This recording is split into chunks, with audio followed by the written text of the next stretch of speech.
Hello everyone, welcome back to part 3 of today's episode of the Freethinker Cast. I'm your host Tana, and we're taking a look at a clip of a Muslim refugee who is complaining about her tight-knit living conditions, her free accommodation, might I add, and she calls it mental torture. Let's take a look at this Sky News report.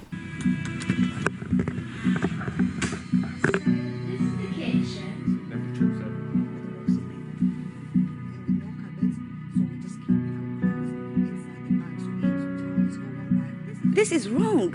This is wrong. What they're doing to people is wrong. Trust me, it's not the right thing to do. Because how can you be at home and you can't even live like home? 3 kids are sleeping in one tiny room. I can show it to you. Me and my baby were sleeping there. This place is just a ridiculous place they could ever offer to anybody. This is a place for animals, not for human beings. Because human beings deserve to be in a home. This is a container. It's where people keep their storage. We are not animal. We are not storage. We are not furnitures. We are human. We have life too, you know.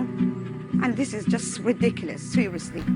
So an Ealing Council spokesman said, while we would rather offer people the opportunity to live in genuinely permanent homes, the housing crisis means we have no choice but to use temporary accommodation to house the sheer volume of homeless households that present to us. You know where you can find better living conditions? Rwanda. There is £270 million sitting in the pockets of the Rwandan government that they are not contractually obligated to refund to the UK for the Rwanda Plan that has not been put into effect because of the interference of external and foreign bureaucracies. The High Court, the ECHR. We have this plan. We could have put it into effect. I still believe we can.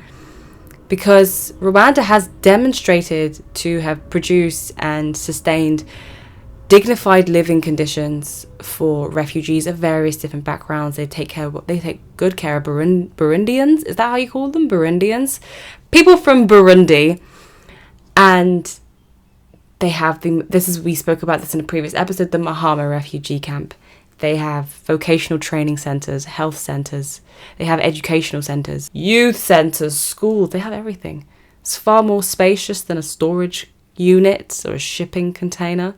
Refugees can access markets both inside and outside the camp. There's loads of sustainable business practices going on there.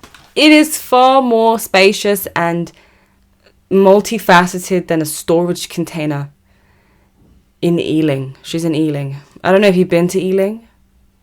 I do everything I can to avoid it, personally. There's only one thing that I like about Ealing, and it is they have a really good bagel place that does this really nice halloumi bagel with garlic sauce. But do you see how the Labour Party is far more concerned with getting migrants into the UK? Just get them in, and they are less concerned for housing, healthcare, and the economy. How are we going to integrate them into these sections of our society? They're less concerned with integration and more just get them in the country. They want migration but no integration, and I think that is uncompassionate. I know they want to virtue signal their compassion and their tolerance and their inclusivity to people fleeing war. But if you fail to consider the long-term implications of mass migration, both legally and illegally, you get this woman who is a human being, who deserves dignified living conditions. She's a mum. She has kids. Also, side note, all of you English people are like, oh, I only want 1 or 2 kids because we want to go to Disneyland every year and go on holidays that the kids barely want to go on themselves.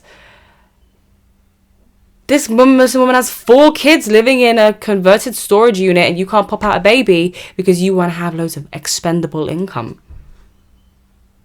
And you wonder why Islam is taking over. You wonder why Islam's taking over? They're having kids. They don't care about their financial circumstances. Muslim women see their greatest wealth as the children that they have. Like that's what makes them feel wealthy on the inside. It's culturally emphasized for Muslim women and Islamically to have children. Meanwhile, you can't have a kid because you want to go on holiday 2-3 times a year. Let me tell you something. I was not able to go on holiday much growing up as a kid. I think with my parents, I went twice in total in my life. With my parents? Yeah, in my life. With my parents, yeah. I was not able to travel much growing up. But did that matter? No, you have family. You have something more important than holidays and loads of clothes and loads of whatever.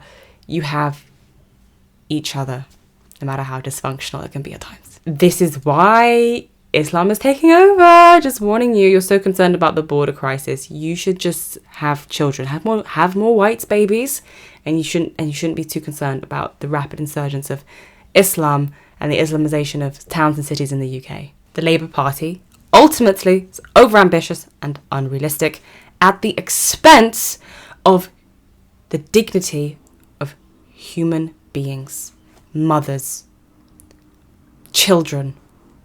You're shoving them in storage containers. This is unacceptable. What I hate about this report or this coverage is that the Ealing Council is saying we had no choice in that. You see that in that statement? We had no choice but to shove them in a storage container. There's £270 million in the pockets of the Rwanda government right now. I think they say, that the Rwanda Plan is not put to bed. I think it's dormant. I think we can bring it back. I think we ought to, especially when we see stories like this. It's not that you can't do anything else, it's that you won't do anything else. You need all of these people to flood into the country, remove voter ID restrictions, and so you could permanently remain in power. That's a different episode. We'll cover that another time, but I genuinely believe, and like many other people can see this as clear as day, get loads of people to come to the country who are left-leaning, coming from the Eastern world, and lift voter ID restrictions, and Labour permanently stays in power. Bish bash bosh. But yes, can we finally put this Western developed nation saviour complex to bed? Just because Britain has a high GDP and it's considered to be a developed nation, that does not imply that we possess all of the resources and the finances to accommodate millions of people from the Middle East and from Africa. Labour, stop biting off more than you can chew. If you enjoyed part 3 of today's episode of the Freethinker Cast, give it a big thumbs up. Comment your ideas down below and subscribe. We can boost this video in the algorithm and you can have more representation of your values in the media. Also, I thought we were doing 3 parts. We've got 4 parts today of the episode, which is exciting. So all the links in the description will be below for all the other parts of today's episode. I'm just sectioning it up so people can like pick and choose like a little charcuterie board which one they want to go for. Also, do you like my flowers? I try and have like real life flowers. I don't know if I can continue doing that going forwards, but these are real flowers from my garden. I like these flowers and they're pink and I like pink. Not my favorite. My favorite pink is like nude pink, like my nails pink. They're a bit chipped because I need to repaint them. But yes, I like my flowers, so I thought you might like them too. Let me know. If you made it to the end of this video, it'd be really appreciated. And you let me know if you like my flowers. I will see you. Bye.